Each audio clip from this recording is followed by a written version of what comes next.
एक बच्चा बहुत मेहनत कर रहा है जी। और एक बच्चा भगवान भरोसे है। कि आप सोते रहो और आप सोचो कि आपका सिलेक्शन हो जाएगा, ऐसा नहीं होगा।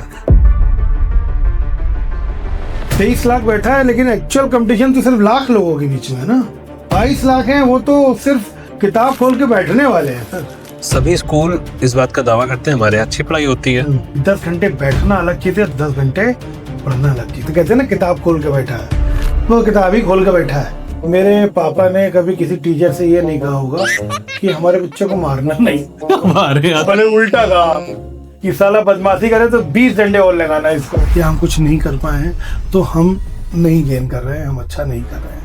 फिर वो अपने आप को बिल्कुल कमजोर मान लेता है। कंपटीशन किसी और से नहीं होता है, कंपटीशन अपने आप से होता है। उसमें हमारे कोचिंग के एक टीचर, एक अध्यापक जो थे, वो एक लड़की के साथ पहले बाथरूम में बंद थे। उस बाथरूम गेट से निकलते हैं, उनके हाथ में एक सिगरेट है। मैं बंद कर दूंगा पढ़ाना पॉलिटिक्स।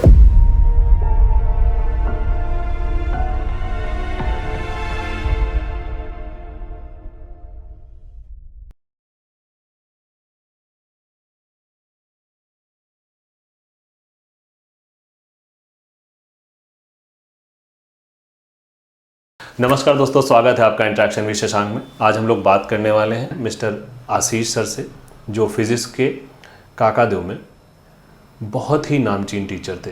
स्वागत है सर। नमस्कार। कैसे हैं सर? एकदम बढ़िया शशांक भाई। कैसा आप लग रहा कैसे है? हैं? ठीक है। आशीर्वाद है सर प्रभु का। आप बताएं कैसा लग रहा है? अच्छा लग रहा है आपके साथ बात करके। बढ़िया बढ़िया सर।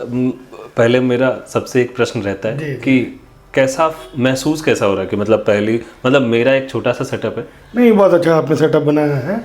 काफ़ी चीज़ें बहुत एकदम लेटेस्ट पैटर्न पे हैं। बहुत ही अच्छा, बहुत अच्छा सेटअप है। तो सर मैं पहला एक टीचिंग जर्नी के बारे में सर, मतलब कैसे अपने बारे में चाहे सर बताएं या टीचिंग जर्नी आपको बताऊं। टीचिंग एक्चुअल में मेरा पैशन था कि मेरे ब्लड में टीचिंग है। मेरे फादर भी इनिशियल स्टेट में टीचर थे। अच्छा। फिर वो अधिकारी हो गए। मेरे बाबा जी प्रिंसिपल थे। तो मेरे ब्लड में ये टीचिंग है, आप समझिए। तो पैशन था कि मैं किसी को पढ़ाऊं और किसी को अपनी बात समझाऊं जी। और फिर को बच्चे को लगे कि हाँ बहुत अच्छा पढ़ाया, बहुत अच्छा समझ में आया। अच्छा। तो बस इस वजह से टीचिंग शुरू करी। और दूसरी बात, आप जहाँ तक एक बात और आपसे कहूँगा कि देखिए, एक ऐसा प्रोफेशन की तलाश थी कि जिसमें ईमानदारी हो, इज्जत हो, रिस्पेक्ट हो, प्लस पैसा हो। तो इस वजह से मैंने अपने पैशन को अपना प्रोफेशन बना लिया। इसमें ईमानदारी है, इसमें रिस्पेक्ट है, प्लस पैसा भी है। पैसा भी है, पैसा ही पैसा है सर। हाँ, आजकल तो ऑनलाइन के युग में तो पैसा ही पैसा है। अब आप देख सकते हैं कि ऑनलाइन में तो बड़े बड़े प्लेटफॉर्म हैं। राइट। वो आप जैसा सेटअप बनाते हैं, उनका कोई ऑफलाइन खर्च नहीं होता है। एक कैमरा लगाते हैं, चालू कर देते हैं। हाँ, नो लिमिटेशन। No limitation. हजारों करोड़ की कंपनियां हैं इसी में। बिल्कुल है, बिल्कुल है। अच्छा, अगर अपने बहुत शुरुआती दिनों की बात करें, जो मैं जानना चाह रहा हूँ मतलब कि प्रॉपर पहले मतलब कब पढ़ाई वगैरह कहाँ से क्या चल रहा था? मैंने अपना बीटेक बीच में 2 सेमेस्टर के बाद से छोड़ा। क्योंकि कब की बात है? ये बात होगी 96 के आसपास की। 96 मेरा जन्म हुआ था। हाँ, काफ़ी पुरानी बात है।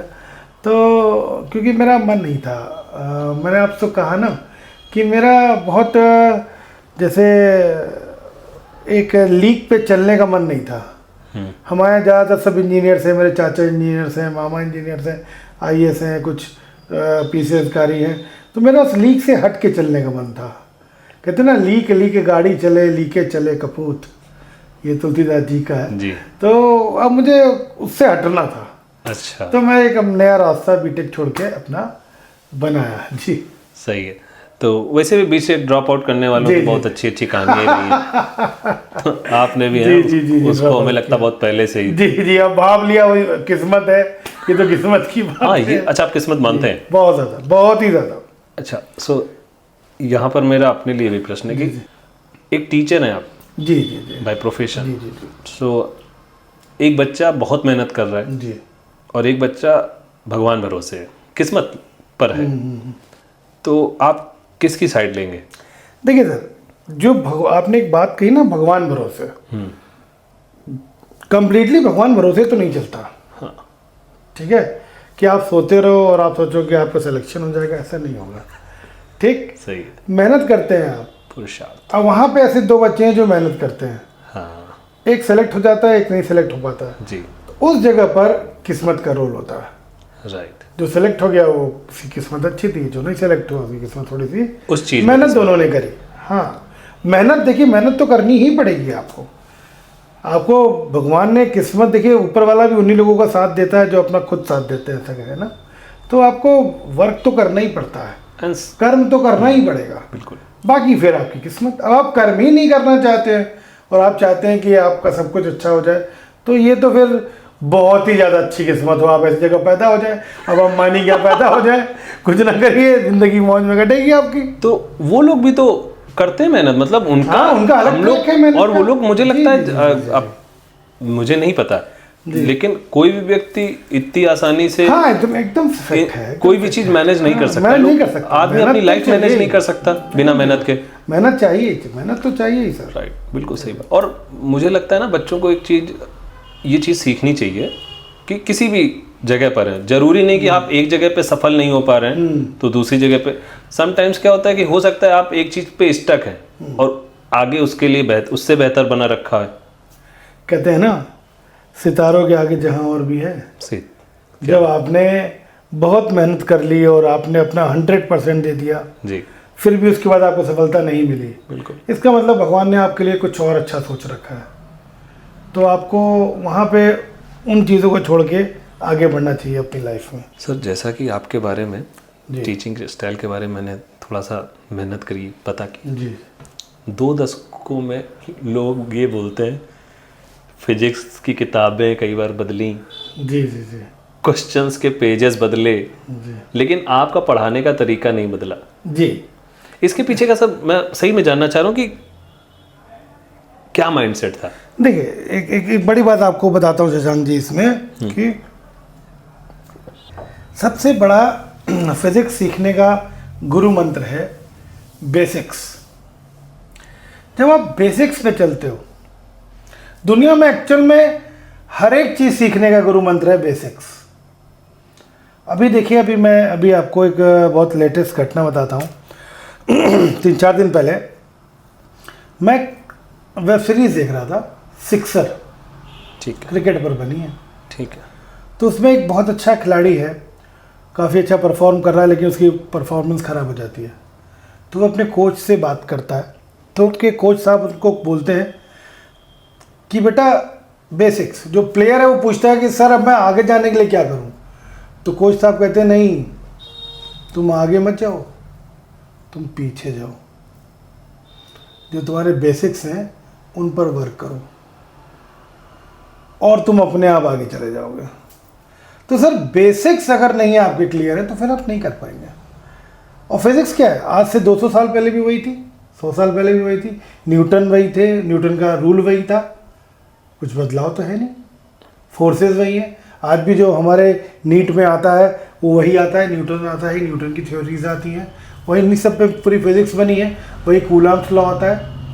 सर आज ये 100 साल से वही है ना, लॉ तो बदला नहीं, ना लॉ के एप्लीकेशन बदले। तो वो अगर आपने सीख लिया, हाँ बस उस पर क्या करा जाता है, हर बार नीट का जो पेपर आता है, मैंने सपोज करिए एक इलेक्ट्रोस्टैट का टॉपिक पढ़ा, एक मैग्नेटिज्म पढ़ा, एक मॉडर्न फिजिक्स पढ़ा। अब जो लेटेस्ट ट्रेंड जो चल रहा है, लेटेस्ट ट्रेंड, उसमें क्वेश्चन जो है सिंगल कॉन्सेप्ट आता ही नहीं है। उन्होंने थोड़ा सा कॉन्सेप्ट इलेक्ट्रोस्टैट का मिलाया, मतलब 2 चार्ज ले लिए, उनको मैग्नेटिक फील्ड में मूव करा दिया और कुछ फ्रीक्वेंसी दे दी। अब उसमें 3 कॉन्सेप्ट जुड़ गए ना, इलेक्ट्रोस्टैट, मैग्नेटिज्म, मॉडर्न फिजिक्स। बिल्कुल। और अगर आपको ये तीनों बेसिक से आते होंगे तो आप जोड़ ले जाओगे, और अगर आपको बेसिक से नहीं आते होंगे तो फिर आप नहीं जोड़ पाओगे। तो बेसिक सीखना सबसे ज़्यादा ज़रूरी है, और फिजिक्स में मैंने बेसिक्स ही बच्चों को सिखाया है। अच्छा। उसके बाद तो आप फिजिक्स का फिर तो दरिया है, आपको एक बार तैरना सिखा दूंगा मैं, उसके बाद चाहे मैं आपको तालाब में छोड़ दूं, चाहे मैं नदी में छोड़ दूं, चाहे मैं समुद्र में छोड़ दूं, तैर जाओगे ना। वही बस चीज़ है। थोड़ा थोड़ा सबकी चीजें प्लस माइनस है, तो उसके बस बस बस बस परिवेश के हिसाब से थोड़ा तो आपको एडजस्ट बदलने करना पड़ेगा, एडजस्ट तो करना पड़ेगा। एडजस्ट तो हर जगह करना। जी, इसलिए बदलने की जरूरत ही नहीं पड़ी कभी। अच्छा, सो बच्चा आपके पास अलग अलग जगह से आता होगा, जी जी। और उसका अलग अलग माइंडसेट भी होता होगा, नो डाउट माइंडसेट होता होगा। हैंडल कैसे करते थे आपकी? कोई बच्चा आजकल तो फाउंडेशन बच्चा 10th के बाद कर रहा है, बहुत पहले से ही वो, मुझे लगता है आजकल बच्चा 5th में आता है, उसके पहले डिसाइड कर लेता मुझे क्या बनना है। आप जब से पढ़ा रहे हो तब उतना ज़्यादा क्रेज़ नहीं था, सो कैसे मैनेज कैसे करते थे कि? अरे सर, इसमें बहुत दिक्कत होती है। कोई बच्चा भैया हिंदी मीडियम का है जी कोई बच्चा इंग्लिश मीडियम का है। जी।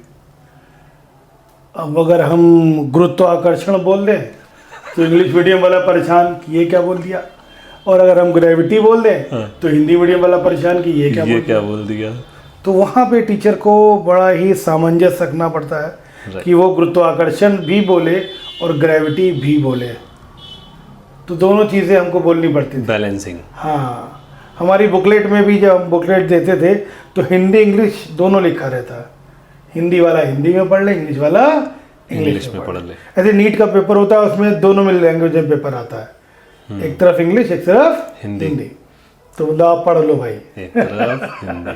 समझ जी गया। जी जी जी। तो अच्छा, जब क्या लगता है, मतलब सर इस अगर जैसे 20 सालों को जी 4 भागों में अगर आप तोड़ो, मतलब 5-5 भाग, सो क्या लगता है, मतलब अगर आप समराइज करो, मैं समझने के लिए समझना चाहता हूँ कि क्या लगता है, क्या बदलाव आए बच्चों की मानसिकताओं में? देखिए, मानसिकता में बच्चों की बदलाव तो बहुत है। अब जो इस नया बच्चा आ रहा है वो बड़ा ही, आप समझो, जैसे कहते हैं कोमल है। अच्छा। हाँ, और जो पुराना बच्चा था वो बड़ा मजबूत था। आप पेरेंटिंग में देखिए बड़ा बड़ा बदलाव है। जी। मुझे लगता है कि मेरे पापा ने कभी किसी टीचर से ये नहीं कहा होगा कि हमारे बच्चे को मारना नहीं। हमारे यहाँ बोले उल्टा कहा कि साला बदमाशी करे तो 20 डंडे और लगाना इसको। मेरे घर वाले तो मुझे लगता था पेरेंट टीचर मीटिंग में चले जाएंगे तो वहीं पहले मारे ना, मारे, वही वही वही। लेकिन आजकल का जो परिवेश है, आप देखिए, बच्चे को मार दिया तो टीचर पे केस करने लग जाते हैं। मेरे बच्चे की तरफ आँख कैसे उठाया? हाँ, उसका फर्क क्या है ना, बच्चे को हार या बच्चे की ईगो इतनी ज़्यादा हो गई है कि वो थोड़ी भी डांट बर्दाश्त नहीं कर पा रहा है। हाँ, और उसको आप डांट नहीं सकते सर। सच मैं बताऊं, बड़ी चीज़ है। पहले होता था, मैं जब पढ़ाता था शुरुआत के दौर में, आपको बात ये बता रहा हूँ 2008, 10, 9, 10 की, उस समय हम बच्चों को मारते भी थे। बच्चे खुद कहते थे सर हम ना पढ़ के आए तो हमको मारो। लेकिन इस समय अगर आप कहते हो कि हम तुम्हें 2 डंडे मारेंगे तो वो आपको मारने में धमकी लगाएगा, और या तो फिर वो क्लास आना ही बंद कर देगा। सही है, पता चले बाहर खुद ही टीचर से मिल रहा है। आप कैसे तैयार कराओगे बताओ?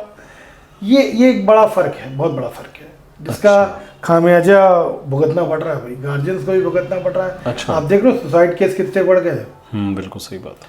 ये इसी वजह से, क्योंकि बच्चा मजबूत नहीं है। बच्चा जिंदगी की परेशानियों को झेल ही नहीं पा रहा है, उसको आदत ही नहीं है। आदत ही नहीं है। इतना पैम्पर्ड चाइल्ड हो गया है कि वो झेल ही, बर्दाश्त ही नहीं कर पा रहा है। ये बड़ा फर्क आया, बहुत फर्क आया। उसको सिर्फ लाइमलाइट, आजकल का बच्चा ये तो है कि लाइमलाइट। हाँ, वो देख रहा है ना, यूट्यूबर्स इतना कमा रहे हैं, जो स्टूडियो लाइट के आगे की जिंदगी देख रहा है, लाइट के पीछे की जिंदगी नहीं देख रहा है। उसको पता ही नहीं है, पता ही नहीं है एक्चुअल में। राइट। तो अच्छा, इसका कारण भी हमें लग रहा है कि सुसाइड की जो आप बात कर रहे हो, बहुत बड़ा रीजन है सर, बहुत बड़ा रीजन है। तो सर जैसे कि आप नीट एंड जेई जी को पढ़ाते थे, तो इसी का सर क्वेश्चन है कि नीट एंड जेई का जो प्रेशर है वो लाइफ, स्टूडेंट्स की लाइफ में फिजिक्स की इम्पोर्टेंस ख़त्म क्यों होती जा रही है? सर देखिए, फिजिक्स एक ऐसा सब्जेक्ट है जिसको आप प्रेशर में तो नहीं पढ़ पाएंगे। बट है तो प्रेशर है तो, लेकिन प्रेशर में आप कर नहीं पाएंगे सब्जेक्ट को, जब तक आप इसमें भी मैं आपको एग्जांपल देता हूँ। सचिन तेंदुलकर का नाम आपने सुना होगा, महान ठीक, भगवान। क्रिकेट का भगवान कहते हैं। उनको कप्तान बना दिया गया, कैप्टनशिप दे गई। जी उसके बाद देखिए उनका ग्राफ डाउनफॉल शुरू हो गया, जी। क्योंकि वो कैप्टनसी का प्रेशर नहीं झेल पा रहे थे। उसकी वजह से उनकी परफॉर्मेंस खराब होने लगी। तो प्रेशर में कहीं ना कहीं परफॉर्मेंस तो खराब होती है ना।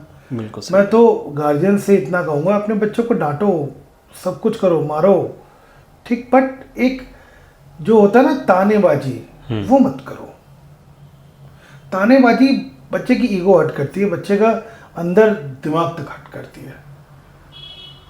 साहब मार पीट लो तो बच्चा फिर भी बर्दाश्त कर ले जाएगा, लेकिन बच्चे को जो ताना दे देते हैं ना कंपटीशन के शर्मा जी का लड़का। हाँ, वो बच्चा नहीं बर्दाश्त कर पाता। हाँ, तिवारी जी की बेटी। हाँ, और बच्चे को फ्री रहने दो कि बेटा तुम्हें जो करना हो करो, और समझो थोड़ा सा कि नीट और जेईई अब इजी टास्क नहीं है, इसमें टाइम लगता है।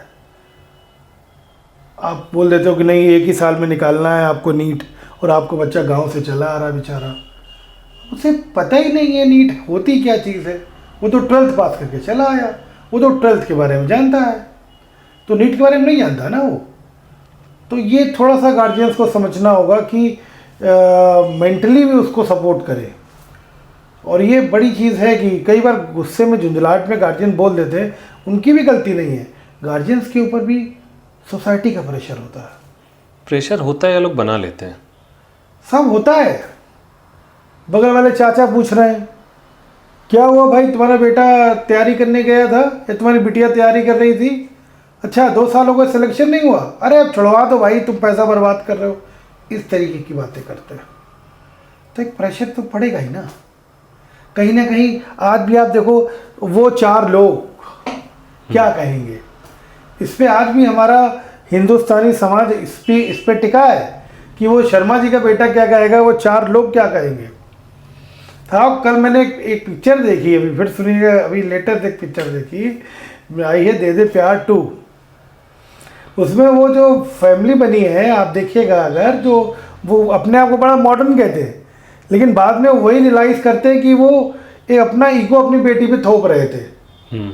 तो सर ये प्रेशर हिंदुस्तान के कल्चर में है कि वो 4 लोग क्या कहेंगे, उनको हम क्या जवाब देंगे।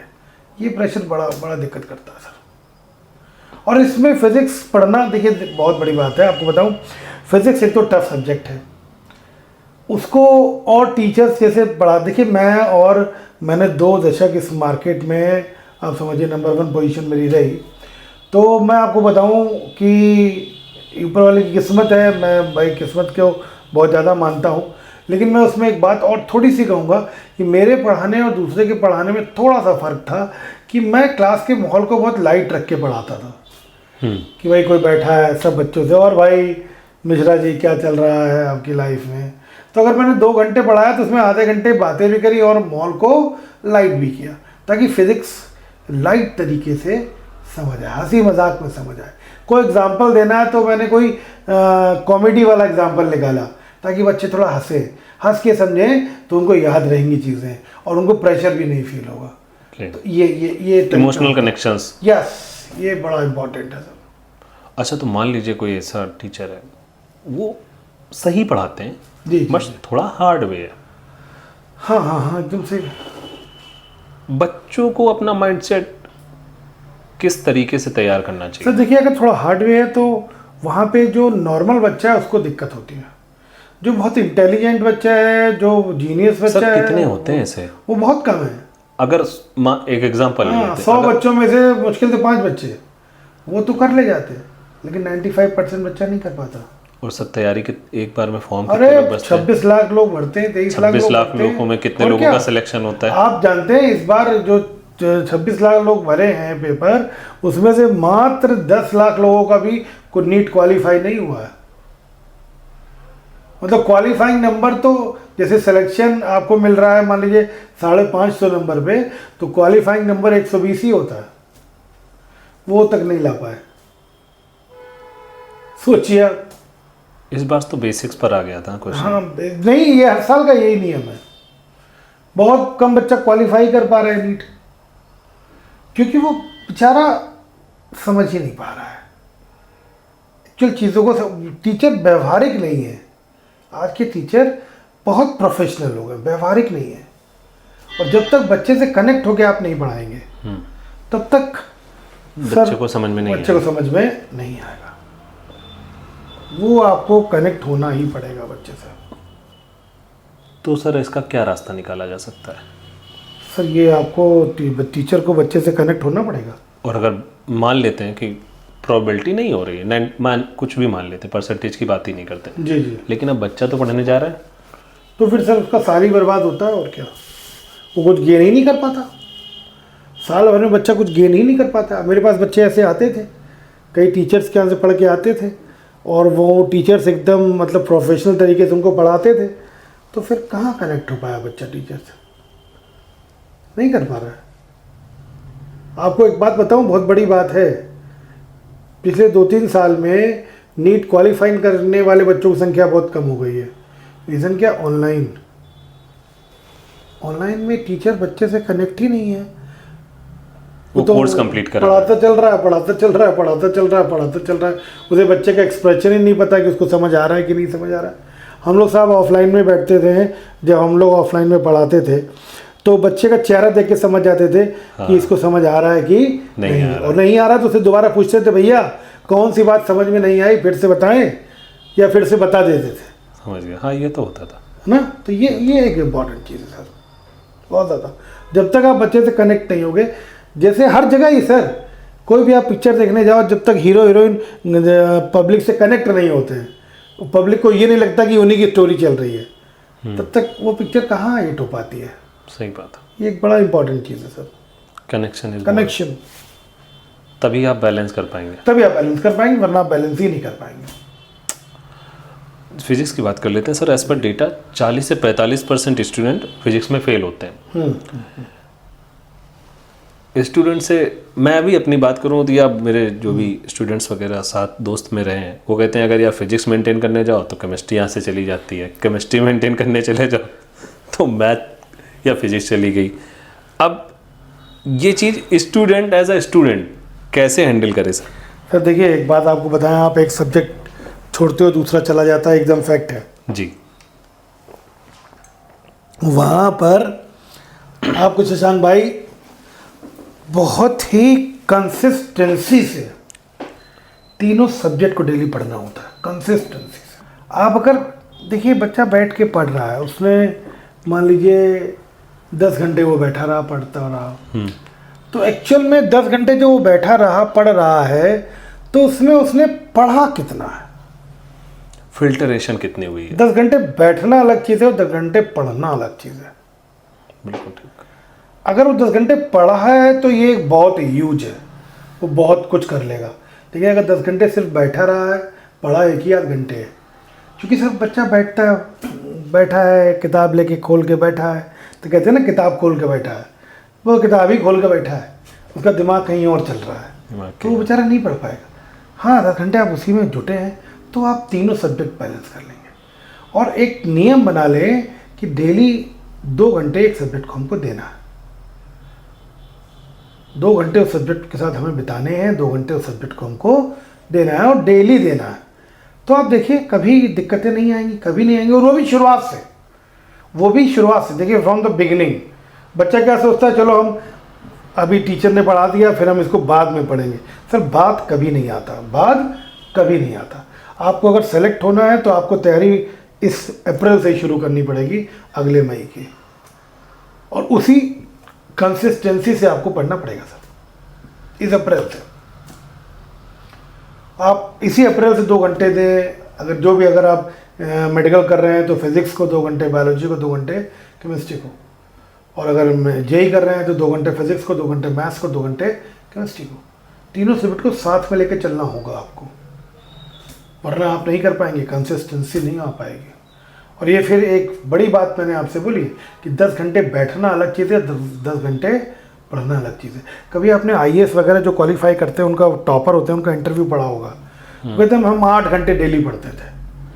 तो सर वो 8 घंटे डेली पढ़ते थे, बैठते नहीं थे। उन्होंने सिटिंग कभी भी, हाँ ये और कंसिस्टेंसी, यानी कि लगातार अपने काम को करते रहना, वो बड़ा रोल अदा करता है यहाँ पर। कभी समस्या आएगी ही नहीं अगर आप शुरुआत से कंसिस्टेंसी से तीनों सब्जेक्ट को डेली पढ़ रहे हैं, तो कभी नहीं समस्या आएगी।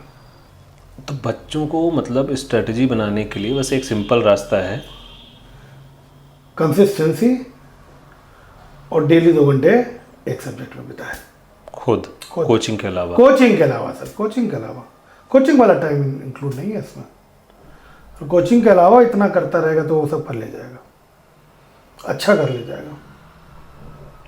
इतना कंपटीशन जी होने के जी, बावजूद। इतने कंपटीशन में अच्छा कर ले जाएगा, क्योंकि कंपटीशन इतने लोगों के बीच में है ही नहीं।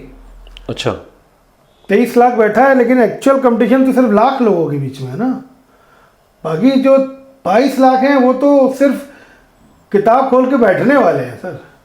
किताब खोल के पढ़ने वाला सिर्फ 1 लाख बच्चा है, उन्हीं के बीच में कंपटीशन है। अच्छा सर, एक चीज़ पूछ रहा हूँ मैं। जी, हम लोग नीट की बात कर रहे हैं, जी। जेई की बात कर रहे हैं। अच्छा, इसमें क्या कुछ अलग पढ़ाया जाता है जो ग्रेजुएट मतलब इंटर वगैरह हाई स्कूल से अलग पढ़ाया नहीं, जाता है? एकदम नहीं। नहीं। सभी स्कूल इस बात का दावा करते हैं हमारे यहाँ अच्छी पढ़ाई होती है इंडिया में। तो अगर अच्छी पढ़ाई हो रही है तो बच्चों को पहले से ही डीप डाउन में डिटेल्ड नॉलेज क्यों नहीं दी जा रही है? अच्छी नहीं हो रही पढ़ाई सर, दावा करना अलग चीज़ है। अब आप एक बात बताओ, एक बहुत सिंपल सी बात बताओ। तो सर इतने बड़े बड़े कॉरपोरेट स्कूल, कॉलेजेस, गवर्नमेंट जी जी जी, स्कूल्स हैं। अब आप एक बात बताओ, एक बात आप हमको बताओ,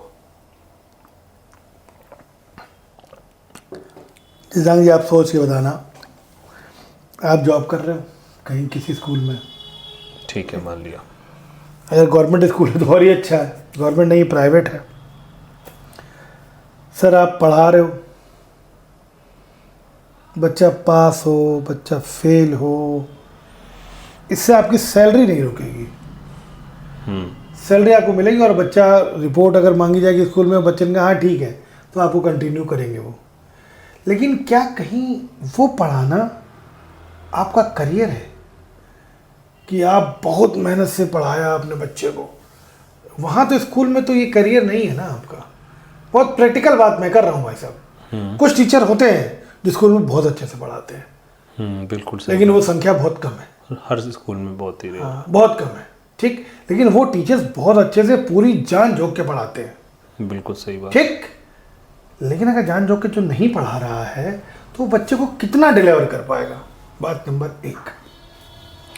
बात नंबर 2, बड़ी इंपॉर्टेंट बात है भाई साहब। देखिए, सेल्फ नॉलेज और अपनी नॉलेज को डिलीवर करना, दोनों में बहुत बड़ा फर्क है।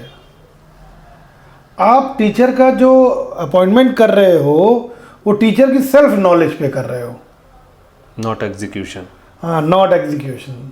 अब एग्जीक्यूशन पे नहीं कर रहे हो भाई, और वहां तो एग्जीक्यूशन चाहिए ना। आइडिया पर पैसा लगाया जा रहा है, यस। अब बताइए आप, एग्जीक्यूशन एग्जीक्यूशन नहीं है तो फिर ऐसा मतलब ये कोई पहली बार नहीं हो रही होगी। इस पर काम क्यों नहीं हो रहा है? अब इस पर काम संभव नहीं है सर। जैसे अब आप समझो, मैं बहुत छोटा सा एग्जांपल आपको दूंगा कि मेरे साथ है, न जाने मेरे करियर के बीच में कितने टीचर्स फिजिक्स के आए होंगे, चले गए। कितने नए न्यू कमर थे, पुराने थे, और थे टीचर, कुछ साल पढ़ाया, 2 साल पढ़ाया, 3 साल पढ़ाया, फिर उसके बाद चले गए, क्योंकि उनका एग्जीक्यूशन सही नहीं था। और संख्या वाइज देखो तो मैं ही इतने दिन अच्छी पोजीशन पे बना रहा, तो कितने कम लोग ऐसे हैं। और फिजिक्स में ऊपर वाले के आशीर्वाद से, भगवान के दया से, मैंने कम से कम 50 से डॉक्टर बनाए होंगे। और आज भी डॉक्टर से अगर आप मिलो, देखो 2022 के बाद तो मैंने पढ़ाना ही बंद कर दिया, ठीक। मैंने अपनी कोचिंग खोल दी थी, तो उसमें मैं पढ़ाता नहीं था। तो 2022 से पहले मैं पढ़ा रहा था पूरा। तो आप देखो, अगर बच्चे से मिलो आप उससे पहले जाके, तो बच्चा आपसे एक बात कहेगा, जाओ भाई आशीष सर से पढ़ लो, अगर फिजिक्स सीखनी है तो। मेडिकल कॉलेज चले जाओ, वहाँ बच्चे मिलेंगे, फिजिक्स सीखनी है तो आशीष सर से पढ़ लो। और मेरा करियर 26 साल का रहा है, 26 से 27 साल का। 27 साल में और कोई टीचर आया ही नहीं। तो आप देखो संख्या कितनी कम है। सही है, संख्या कितनी कम है।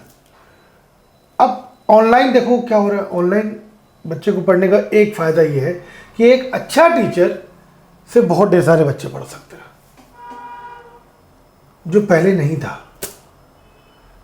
पहले अब फलाने गांव में अच्छा टीचर है ही नहीं, वो उसी को झेल रहा है। वो उसी को झेल रहे हैं, क्या करेंगे बताइए। अच्छा सर, तो मेरी एक क्यूरियोसिटी और है जी जी। कि सेम टीचर सेम स्टूडेंट अपना सब्जेक्ट स्कूल में पढ़ा रहा है, वहाँ कंप्लीट नहीं करा रहा है, वही टीचर बाहर स्टूडेंट को एक्स्ट्रा फीस लेकर कोचिंग कराते हैं, फिर चाहे वो टॉपर हो या एवरेज। मतलब सर ये वही है, पैसे की चाह है। अगर वो स्कूल में अच्छा पढ़ाएं तो फिर तो कोई बाहर पढ़ेगा नहीं।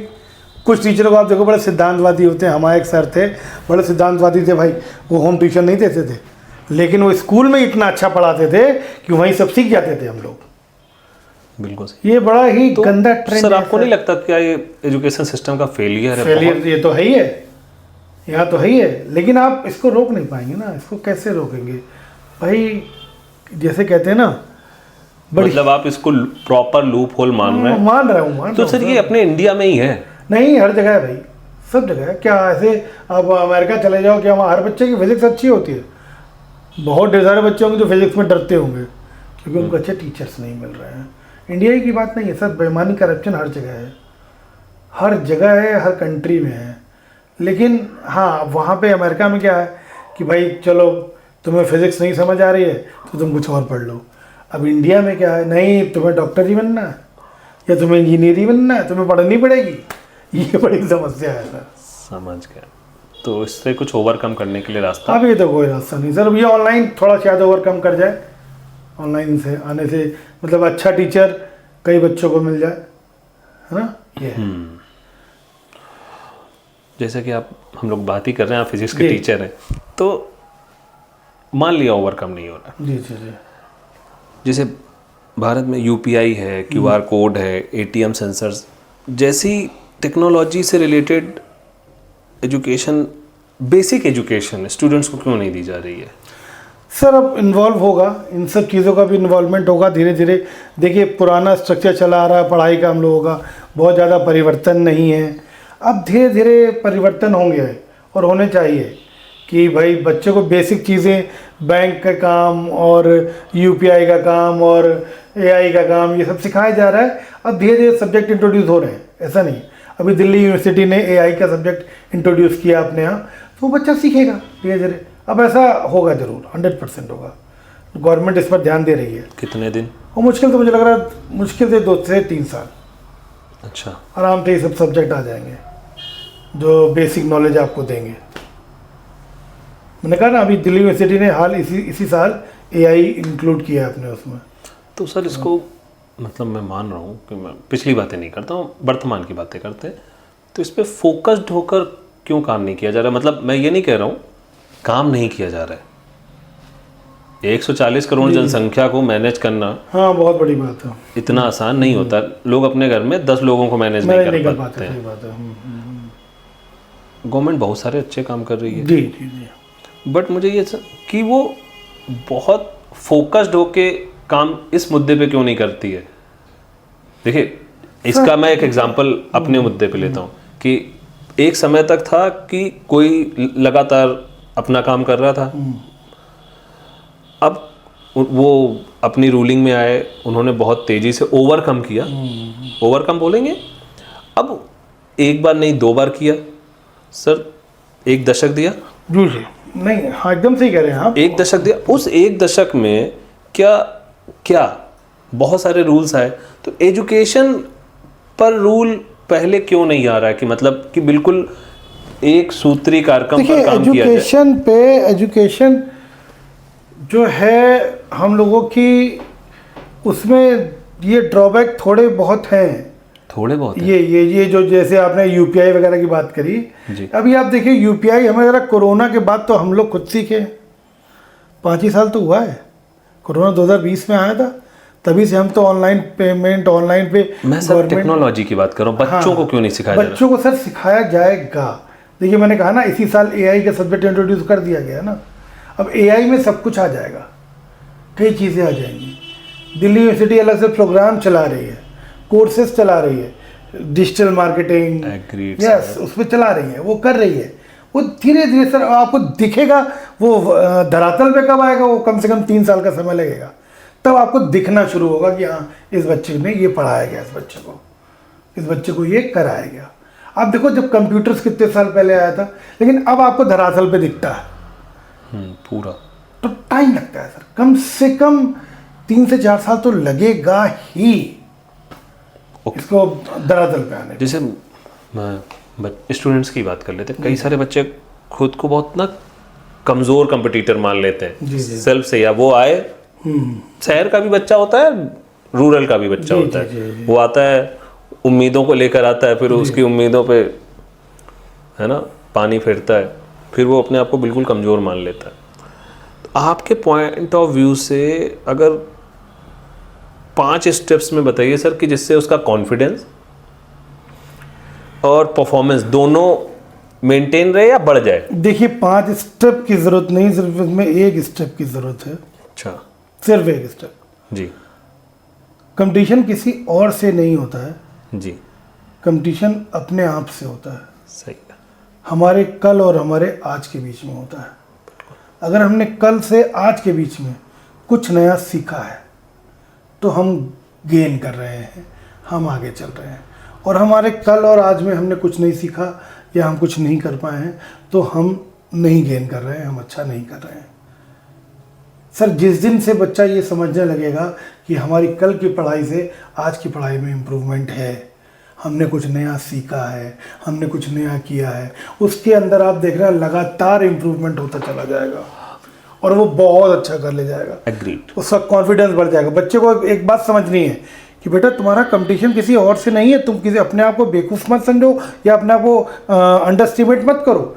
तुम बस सिर्फ ये देखो कि कल तुम 1 क्वेश्चन लगा पाए थे, क्या आज तुम 2 क्वेश्चन लगा पाए? कल तुमने एक कॉन्सेप्ट सीखा था, उसके बाद आज तुमने नया कॉन्सेप्ट सीखा या उसको रिवाइज कर पाए, उसको रिवाइज किया। बस जिस दिन से बच्चा ये करने लगेगा सर, उसके बाद उसको कोई रोक नहीं पाएगा। मुझे सर सब मैं मतलब स्टूडेंट्स के नज़रिए की बात कर रहा हूँ, बहुत मतलब ऑन एन एवरेज कुछ नहीं देखा होगा तो हर साल के हिसाब से 1000 बच्चा 20,000 बच्चा तो पढ़ा ही है, 5000 कम से कम 5000 बच्चों से तो बहुत फोकस्ड इंटरेक्शन हुआ ही होगा। जी जी जी जी। सो साइकोलॉजी मुझे लगता है कि बहुत बड़ा टॉपिक है या बहुत बेसिक टॉपिक है। बच्चों को अपनी साइकोलॉजी कैसे मेंटेन करनी चाहिए, या ऐसे क्या समटाइम्स क्या होता है कि बच्चे पढ़ने तो आ रहे हैं जी, ग्राउंड उनका बिल्कुल डिस्टर्ब है, किसी भी स्थिति से आ रहे हैं, अमीर है गरीब है बहुत अमीर है, इन सारी चीज़ों को अगर हटा देते हैं जी। लेकिन खुद का माइंडसेट, उसकी साइकोलॉजी को कैसे मेंटेन करें कि वो पढ़ाई की जो साइकोलॉजी है वो लाइफ में भी काम आए। सो साइकोलॉजी कैसे मेंटेन करें? देखिए बच्चा अगर अपनी मर्जी से पढ़ने आया है, अपनी मर्जी से तैयारी करने आया है, तो पहला जो स्टेप होता है वो तो उसने क्रॉस कर लिया। पहला स्टेप है किसी भी चीज़ में सफलता पाने का कि उसके लिए आपने अपने आप को प्रिपेयर कर लिया। आप निकले घर से, आप आए, आपने कोचिंग ज्वाइन करी, तो मतलब आप पहला स्टेप क्रॉस कर गए हो। बस दूसरे तीसरे स्टेप में डिस्टर्ब नहीं होना है और बेटा ये ध्यान रखना है कि आई एम द बेस्ट। सो दिमाग में रखो कि मैं अपने आप में बेस्ट हूँ और मुझे किसी और से कंपटीशन नहीं करना है। मुझे अपना हर एक दिन अपने पिछले दिन से अच्छा करना है। बस इतना माइंडसेट रखोगे तो जीवन में बहुत तरक्की करोगे, जीवन भर आगे बढ़ोगे। अच्छा, जीवन भर सर कि अपने पिछले दिन से अगला दिन बेटर करने की कोशिश, that is very important thing. कुछ बच्चे तो करते हैं उसके बावजूद। सर कुछ बच्चे ही करते हैं और उनमें सफल भी होते हैं, और वहाँ पे फिर सर किस्मत का भी रोल होता है। राइट। किस्मत का सर एक बहुत, मैंने आपसे कहा ना किस्मत का बहुत बड़ा रोल होता है। मैं आपको किस्मत का एक रोल बताता हूँ। मेरी एक स्टूडेंट हुआ करती थी, बहुत अच्छी थी पढ़ाई में, बहुत ही अच्छी थी पढ़ाई में, ठीक साहब। वो कोविड का समय था, नीट का पेपर था, गई पेपर देने, ठीक थी, एकदम ठीक थी। एग्जामिनेशन सेंटर पे पहुंची, उसका फीवर नापा गया। अब थर्मामीटर में खराबी थी कि क्या था, उसका फीवर आ गया 101 और उसको सेंटर से कर दिया गया बाहर। अब वो इतना डिस्टर्ब हो गई, फिर उसने मुंह धोया, पानी डाला, जबकि उसका फीवर नहीं था, वो घर से गई थी। धूप, मई का टाइम होता है भाई, हो सकता है कुछ धूप वगैरह लगी हो, ठीक। फिर से वापस उसने एंट्री करी, तो तब उसका फीवर नहीं निकला। लेकिन जब फीवर निकला और नहीं निकलने के बीच में जो आधे घंटे का समय बीता, उसने उसको पूरा डिस्टर्ब कर दिया।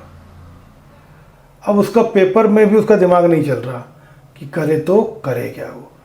सर नहीं हुआ सिलेक्शन उस साल उसका, बताइए। सब कुछ आता था ना, और वही बच्ची अगले साल जाके सेलेक्ट हो गई। ये क्या है, किस्मत ही तो है। उस साल उसका समय नहीं आया था, राइट। उस साल उसको भगवान ने नहीं भेजना था मेडिकल कॉलेज, और एक साल और पढ़वाना था उससे। समझ गया। ये किस्मत है सर। बच्चा माइंडसेट को आप बोल रहे हो कि डिसिप्लिन में लेकर आए, जी तभी वो मेंटेन कर पाएगा। जी जी जी। मुझे जो समराइज, हाँ, यस, कि अगर माइंडसेट रेडी करना है हाँ, तो डिसिप्लिन, यस, बहुत जरूरी। डिसिप्लिन ही आपकी साइकोलॉजी बिल्ड करेगा, अपने आप बिल्ड कर देगा, अपने आप बिल्ड कर जी, देगा। जी, जी, जी। क्योंकि कहीं ना कहीं होता कि मुझे ऐसा लगता है सर कि बच्चे रहते बच्चों के साथ में ही हैं, बस किसी बच्चे को थोड़ा सा ज़्यादा ज्ञान, किसी बच्चे को थोड़ा सा कम ज्ञान। वो क्या होता है, इंट्रा डे की तरह अपनी लाइफ में लोगों को दिख रहा है ये मुझसे आगे। हाँ।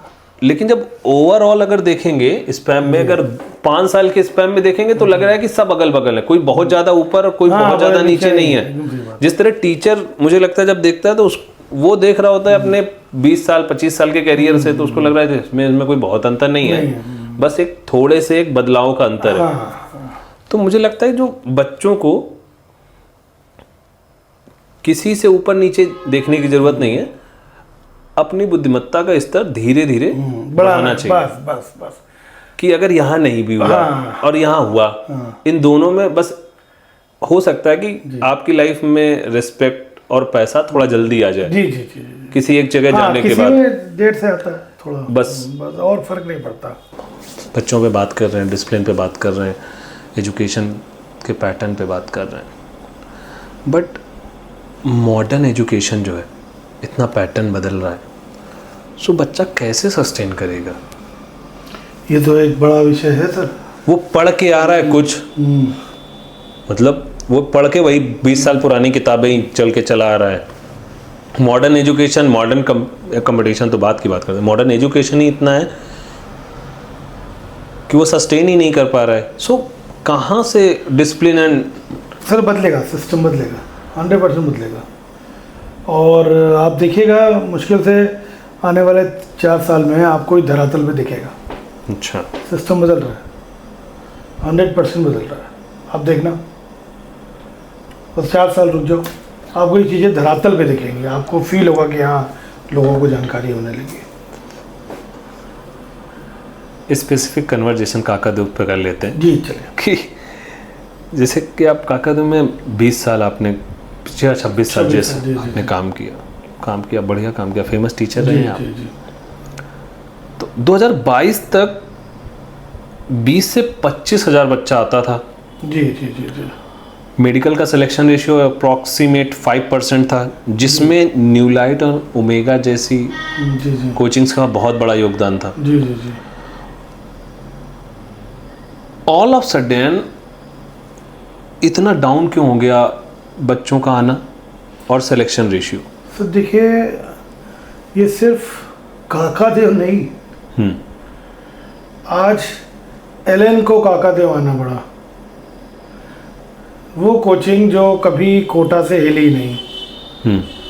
सर ये पूरे इंडिया का सिनेरियो है कि बच्चा हर जगह कम हो गया।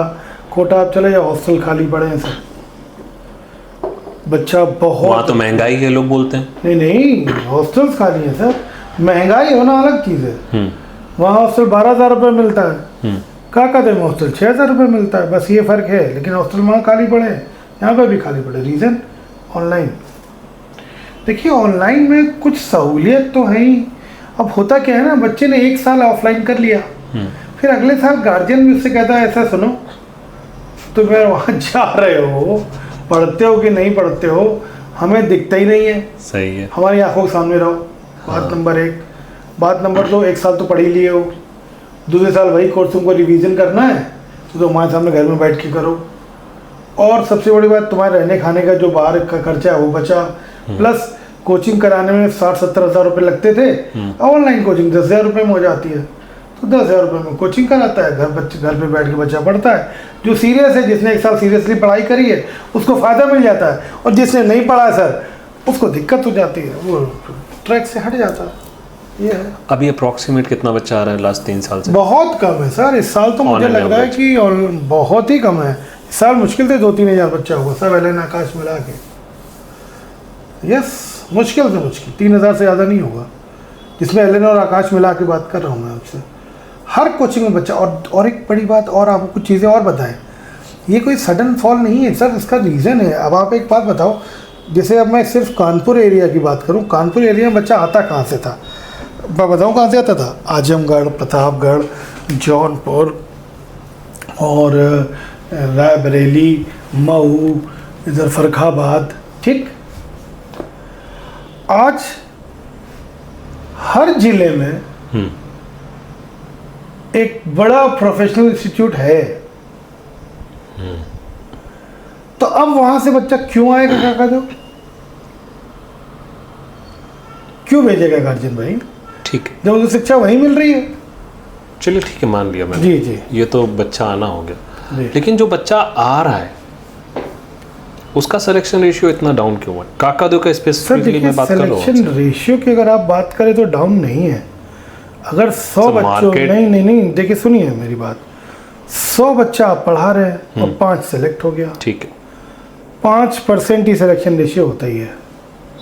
ठीक, आप जो एलन की लिस्ट देखते हैं, एलन कोचिंग जो है उसने लिस्ट निकाली 200 बच्चों की, लेकिन कभी आपने आइडिया लगाया 200 बच्चे कितने में से? 2.5 लाख से 3 लाख बच्चों में से 200 बच्चे सेलेक्ट हुए। कितना परसेंट हुआ सर? पॉइंट में फिर 1% हुआ लगभग। ठीक, काका देखो तो फिर भी बढ़िया है। 100 में से 5 बच्चा सेलेक्ट हो रहा है, 5% रेशियो है भाई। अब 300 बच्चा मान लीजिए काका में आया जो लोकल कोचिंग में पढ़ रहा है, 300 में 15 सेलेक्ट हो गया, तो रेशियो तो वही है ना, अच्छा रेशियो है। और इतना ही होता था, 25,000 आता था, 25,000 में 250 बच्चा सेलेक्ट हो जाता था, तो वो थोड़ा बल्क दिखता था आपको। लेकिन आप ये नहीं सोचते थे कि 25,000 में है ये ना। परसेंटेज अगर आप निकालेंगे तो वही है, कोई फ़र्क नहीं है। समझ गया। आपने इंस्टीट्यूट ओपन किया था, आप जी, बता रहे थे, I&I I&I कब किया था सर? 2022 में। 2022, मतलब 3 साल पहले। ओके, सो आपकी टीम में कौन कौन से टीचर्स थे? हमारी टीम में एक साहिल सिद्दीकी जी थे, क्या पढ़ाते थे? Biology, biology. और विकास पोरवाल जी थे, केमिस्ट्री। बस यही 2। और तीसरे आप? तीसरा नहीं, मैं नहीं पढ़ाता था। फिजिक्स में आरवी सिंह सर थे। मैं तो पढ़ाना बंद कर दिया ना 2022 से, मैंने मैनेज किया, बढ़ाया नहीं। और 2024 में जाकर तो एकदम ही क्लोज कर दिया। जो थोड़ा बहुत मैं पढ़ाता भी था वो मैंने वो भी बंद कर दिया। मैं पढ़ाना बंद कर चुका हूँ जी, 3 साल हो गया मुझे पढ़ाना बिल्कुल बंद? हाँ, बंद कर दिया मैंने।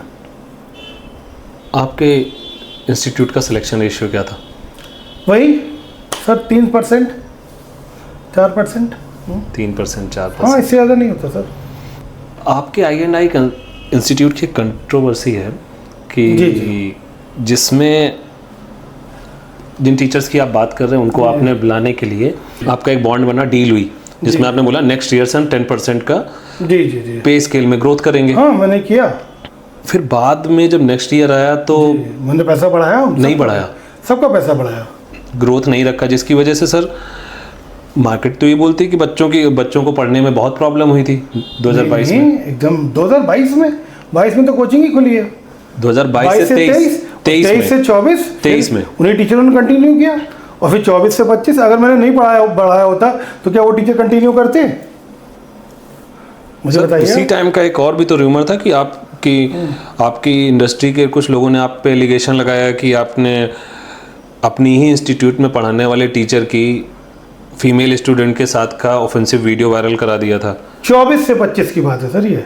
24 से 25। जी जी जी। तो सर 22 से 23 मतलब आप 2 साल बाद की बात। हाँ 2 साल अच्छा, बाद की बात है ये रूमर फैला था। हाँ ये र्यूमर नहीं है सर। अच्छा, ये र्यूमर नहीं है, ये र्यूमर नहीं है। 5 सितंबर महीने की है। जी। मुझे एक 24 में सितंबर की। जी आधे कोचिंग चल रही थी, सब टीचरों को पेमेंट हो चुका था। सितंबर तक का जो ड्यू होता है वो सब दे चुका था मैं। तो मुझे एक पेन ड्राइव मिली, कोई दे गया जी कोचिंग में। मेरे कोचिंग में कई एम्प्लॉय थे जिनको मैंने निकाला भी था, जिनको हटाया भी था। सब बस कैमरे का एक्सेस रहता था, क्योंकि हर आदमी देखता था कि कोचिंग कब चल रही, बच्चे आ रहे हैं, तो एम्प्लॉयज़ के पास भी रहता है ना, वो आके अपना गेट पे खड़े हो जाते हैं। ठीक, तो एक वीडियो आया मेरे पास, उसमें हमारे कोचिंग के एक टीचर, एक अध्यापक जो थे, वो एक लड़की के साथ पहले बाथरूम में बंद थे। ठीक, और वो पूरा वीडियो तो मैंने ही देखा, तो लगभग 7 से 8-10 मिनट तक वो बाथरूम का गेट बंद था। फिर वो उस बाथरूम गेट से निकलते हैं, उनके हाथ में एक सिगरेट है, एक आपने शायद खुद देखा होगा वो वीडियो, एक हाथ में विस्की का ग्लास है, और फिर वो बाहर आके भी उस लड़की को किस कर रहे हैं। ठीक, तो मैंने पूछा आपने भाई, तुरंत मैंने लीगल सलाह मांगी। तो लीगल मैंने अपने वकील से कहा कि भाई मुझे क्या करना चाहिए। बोले अगर आप ये वीडियो पुलिस को नहीं इन्फॉर्म करते हैं तो आप कल्प्रिट हैं, और आप अगर पुलिस को इन्फॉर्म करते हैं तो आप कल्प्रिट नहीं हैं। तो मैंने सबसे आगे पहले जाके थाना काकादेव में वो वीडियो और एक तहरीर दे दी थी कि ऐसा ऐसा मुझे मिला। ये बात थी, बस इतनी सी बात थी। हाँ, उसके बाद आप क्वेश्चन पूछेंगे तो मैं उसमें सब जवाब दे दूंगा। मार्केट के लोग तो बोलते थे पेमेंट ना देने की वजह से आपने ये वीडियो वायरल कराया था। एक बात बताइए, आपकी कोचिंग में अगर ऐसा काम होगा तो आप क्या करेंगे?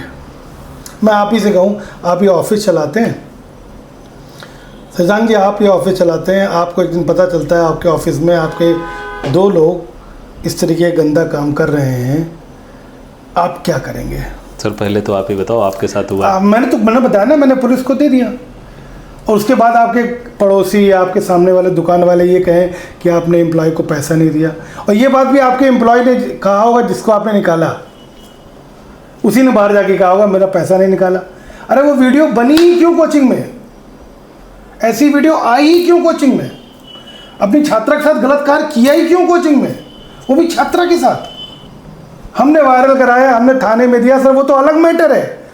पहली बात, उस अध्यापक को तो मैं बर्दाश्त ही नहीं कर सकता जिसने हमारे कोचिंग प्रांगण में इस तरीके की शिक्षा के मंदिर में गंदी हरकत करी हो।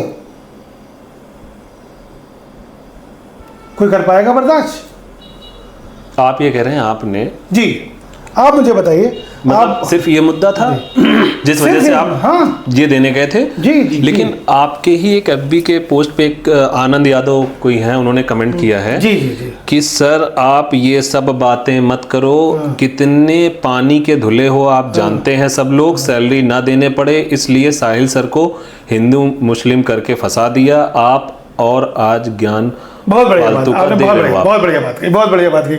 सर एक बात, इस बच्चे का नाम फिर से बोलिए। आनंद यादव।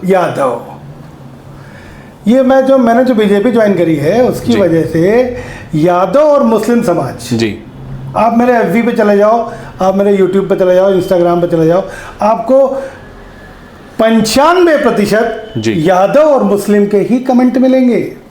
अच्छा, अब वो मुझे अपने विरोधियों की तरीके से देख रहे हैं सर, तो वो बोल रहे हैं साहिल सर को पैसा ना देने के कारण। साहिल सर 10 महीने से जेल में थे पास्को में, पता है आपको? पास्को एक्ट आप जानते हैं? नाबालिग लड़की, कोचिंग के नाबालिग लड़की ने उनके ऊपर आरोप लगाया, तो मैं कैसे फंसा दूंगा सर? और ये घटना पुलिस ने जांच करी, उसके बाद उनको जेल भेजा। तो ये तो नया पल का घटना है ना। ये यादव जी कैसे वो जज बन गए यहाँ पर? एक्चुअल में ये यादव जी हैं, इनको दिक्कत है मेरे बीजेपी से। आप देखिएगा कमेंट, आप और भी पढ़िएगा। नहीं मैंने पढ़े हैं, मेरे पास सारे यादव और मुस्लिम के हैं। आपके आपने कितने कमेंट देखे यादव मुस्लिम? मैं जातिवादक बात नहीं कर रहा हूँ, मैं बात पर बात करता हूँ। हम आपसे बात कर रहे हैं ना। अब ये जुलाई, आप एक शिक्षक हैं? जी, शिक्षक था, है नहीं, अब नहीं है। मतलब दिया। आपने मान लिया कि अब आप हाँ, मैंने जिस दिन शिक्षा छोड़ी, मैंने एफबी पे अपने पोस्ट भी किया, शायद आपने पढ़ा भी हो, जी कि मैं अब नहीं पढ़ाऊंगा पूरी तरीके से, और मैं इससे संन्यास ले रहा हूँ। अब मैं राजनीति में जा रहा हूँ और मैं अब लोगों की सेवा राजनीति में रह के करूँगा। मैंने पोस्ट डाला है। हम और आप अभी एक बात बोल रहे थे ना, एक जी, नाबालिग बच्ची थी जो भी थी, जी जी जी स्टूडेंट जी एंड जी टीचर्स के बीच में काकादेव में नहीं, हर जगह में, जी, बहुत जगह जी ऐसे मामले आते रहते हैं। जी। आपको क्या लगता है कि बच्चों ने तो चलो की तरफ से गलती है, टीचरों की तरफ से गलती है, वो बात की बात है। जी जी जी जो माँ बाप भेज रहे हैं, जी हम सबके घर में जी जी जी कोई ना कोई है, जी जी। तो क्या प्रभाव, मतलब क्या असर आता अरे होगा? बहुत गंदा असर पड़ा सर। मैं खुद अपने बच्चों को नहीं भेजूंगा ऐसी जगह पर। बहुत बड़ा गंदा असर पड़ा भाई, जहाँ पे टीचर 6 महीने तक बंधक बना के दुष्कर्म करे, तो इसका तो सर बहुत गंदा है ना। और वो आदमी जिसका अभी आपने फेसबुक बताया, उसने ये बात कही कि वो टीचर पास्को एक्ट में बंद है जेल में। नहीं बोले ना? क्यों नहीं बोले? पूरी बात बोलते। उसने ये बात कही कि उस टीचर का पहले भी एक गंदा वीडियो वायरल हुआ था। आपको नहीं पता होगा, उस टीचर का 1 साल पहले भी एक गंदा वीडियो वायरल हुआ था, बहुत तेजी में वायरल हुआ था काकादेव में। अच्छा। हाँ, लेकिन उसमें एक डाउट लग रहा था कि सही से पहचान नहीं आ रहा था वो टीचर है कि नहीं। तो इस पहचान ना आने की वजह से हमने भी छूट दे दी, चलो पढ़ाते रहो। उसने हमसे कहा कि हम नहीं हैं भाई, ठीक। अच्छा। हाँ, उसने हमसे कहा कि हम नहीं हैं, ठीक है। अब जिस टीचर ने, आप सोचिए, जिस बच्चे ने कमेंट किया है, उसने उस टीचर को शराब का गिलास और सिगरेट पीते स्टूडेंट के सामने नहीं देखा। उस वीडियो में साफ साफ शराब का गिलास और सिगरेट है हाथ में। और अगर छात्रा है तो छात्रा के सामने तुम शराब का गिलास और सिगरेट पियोगे? उसने नहीं कहा होगा, ये देखिएगा आप, बताइए। और आज भी सर, आशाराम बापू का नाम आप जानते होंगे, अभी जेल से निकले हैं। बिल्कुल। कितने भक्तों ने उनका स्वागत किया पता है आपको? नहीं, उनकी जानकारी वीडियो देखिएगा। आज भी कभी आप निकलते होंगे नीचे चौराहे पर, देखेंगे मातृ पितृ दिवस फरवरी में आसाराम बापू, भक्त लगवाते हैं बैनर, जी, देखिएगा। आज भी उनके भक्त हैं, जबकि वो तो सजा याफ्ता कैदी है ना। उनके ऊपर तो प्रूव हो चुका है ना कि वो रेपिस्ट थे, मर्डरिस्ट थे, तब भी उनके भक्त आपको मिलेंगे। तो इसका मतलब आप ये कहना चाह रहे हैं कि हाँ, ऐसे लोगों के भी भक्त हैं, 100%। तो 100% एलीग कर रहे हैं पूरा। एलिक कर रहा है, यस, 100%। अभी आप सर, एक बात मैं कहूँ कि लोग तो आपके लिए भी एलिगेशन करते हैं, सर एलिगेशन तो नरेंद्र मोदी को भी होता है। तो मतलब जिसका प्रूव हो जा रहा है हाँ, वो गलत है। वो नहीं मतलब है। आप ये कहना चाह रहे हैं 100% कि अगर जब तक मेरे पे प्रूफ नहीं है तब हाँ, तक तब आप तो मैं नहीं। तब तक मैं नहीं हूँ। और क्या, प्रूवन। प्रूफ करो। मैं तो कहता हूँ ना, एलिगेट मत करो, प्रूफ करो। प्रूफ हो तो लाओ मेरे पास, अच्छा, तो स्वागत है तुम्हारा, मैं देखूंगा क्या है वो चीज़। आप जिन टीचर्स को एलिग कर रहे हो, क्या नाम बताया आपने? मैं एलिगेट नहीं कर रहा सर, मैंने एलिगेट नहीं, जिन टीचर्स को आपने अपनी कोचिंग में देखा, क्या नाम हाँ, बताया? साहिल सिद्दीकी और विकास पोरवाल जी। दोनों को देखा? नहीं, साहिल सिद्दीकी का वीडियो था। अच्छा। पोरवाल जी को तो किसी बच्ची ने पास को लगाया है, उसी बच्ची ने साहिल पोरवाल दोनों ने किया है उसके साथ, ऐसा कहा है। ऐसा कहा है? जब आपके यहाँ, तो आपने उसके बाद क्या डिसीजन लिया था? नहीं, तब वो मेरी कोचिंग में नहीं नहीं, थे। जब आप काकादेव कोचिंग में तहरीर दे आए, दिया, फिर मैंने कोचिंग बंद कर दी। कोचिंग बंद कर दी? मैंने बच्चों को सब टीचरों के भैया हवाले कर दिया, टीचर पढ़ाते रहे उनको, और मैं कोचिंग से हट गया। मैं एज ए डायरेक्टर पद से हट गया। मैं एज ए डायरेक्टर पद से हाँ, हट मैं गए। हट गया, मैंने रिजाइन दे दिया। मैंने कहा भाई, मैंने एक वीडियो भी पोस्ट करवा दिया था साहिल सिद्दीकी से भी और विकास पोरवाल से भी, सारी फीस उनको ट्रांसफ़र कर दी अपना। मैंने कहा तुम लोग पढ़ाओ अपना, मुझे कोई लेना देना नहीं है। ये हुआ था। कई सारे लोग सर ये भी बोलते हैं कि इन्हीं सारी चीज़ों की वजह से, जो कुछ लोग बोलते हैं कि मतलब ये हिंदू मुस्लिम और टीचर्स के बीच में जो पॉलिटिक्स करी गई है, इस वजह से आपकी जो टीचिंग कैरियर है उसका डाउनफॉल स्टार्ट हो गया, या डाउनफॉल हो गया? नहीं, मैं तो 2022 में ही बंद कर दिया सर। मेरा मोटिव ही यही था कि मैं बस इतना ही पढ़ाऊँगा। मैंने सोच रखा था कि मैं जैसे 40 के आसपास पहुंचूंगा मैं रिटायरमेंट ले लूँगा, क्योंकि मुझे इससे ज़्यादा पढ़ाना ही नहीं है। अच्छा। मेरा रिटायरमेंट प्लान ही यही था। अब कहने को कोई भी कुछ कहता रहे, मैं 2022 से ही बंद कर दिया था। 2022 में कोई हिंदू मुस्लिम नहीं था, 2022 में कोई वो नहीं था, मैंने पढ़ाना बंद कर दिया था। दूसरे अपने 7 टीचरों को जोड़ लिया था मैंने, वो पढ़ा रहे थे। मैं कभी कभी कुछ एक आध टॉपिक जब वो बोलते थे, डिमांड आती तो पढ़ा देता था, इससे ज़्यादा मैंने नहीं पढ़ाया फिर। अच्छा। हाँ, रन एंड मैनेज किया, है ना, बैक हैंड मैनेज कर जी रहे थे। जी, पढ़ाया नहीं। भाई इन लोगों को कौन समझाए कि भैया हम तो 2022 से नहीं पढ़ा रहे, और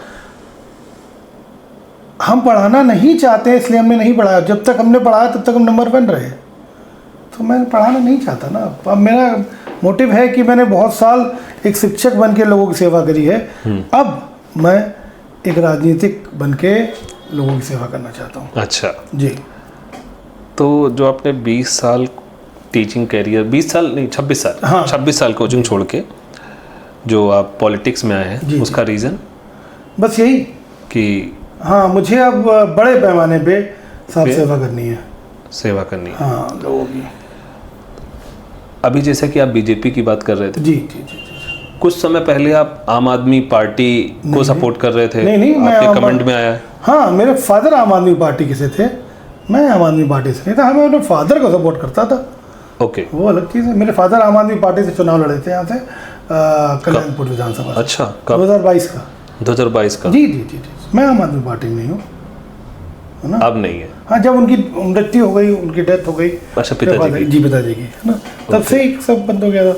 2022 में उनकी देहांत भी हो गया था। अच्छा, ओके। जी, चुनाव के बाद, चुनाव मार्च में था, सितंबर में उनका देहांत हो गया था। तब से हमारे यहाँ कोई आम आदमी पार्टी, कोई मतलब राजनीति की बात ही नहीं हुई।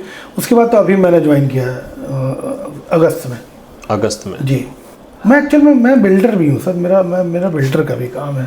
तो मुझे मतलब अब एक होता है ना, बड़ा गेम करना है। बड़ा गेम नहीं करना सर। देखिए, थोड़ा सा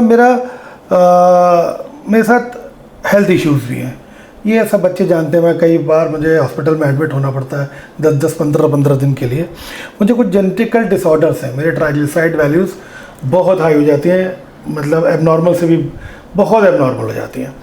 तो उसकी वजह से मुझे एडमिट होना पड़ता है। तो अब मुझे मेरे घर वालों ने, मम्मी ने, भाई ने बोला कि तुम्हें अब लोड नहीं लेना है यार। तुम्हें भाई टीचिंग में क्या होता है ना सर, 6-6 घंटे खड़ा रहना पड़ता है, खड़े होके बोलते रहो, फिर प्रॉब्लम बताओ। तो मेरी बॉडी अब अलाउ नहीं करती। और मैंने पहले भी मेरा मूड था कि मैं 40 में जैसे आऊँगा मैं पढ़ाना बंद कर दूँगा। मुझे फिर मुझे पॉलिटिक्स में इंटरेस्ट है, क्योंकि मैं 2006 से 2008 तक भी मुझे राज्य मंत्री का दर्जा रहा। मैं डायरेक्टर रहा ministry of labour and employment में। तो लेकिन फिर मुझे उस समय कोचिंग बहुत पीक पे थी और मेरे पास और कोई काम नहीं थे।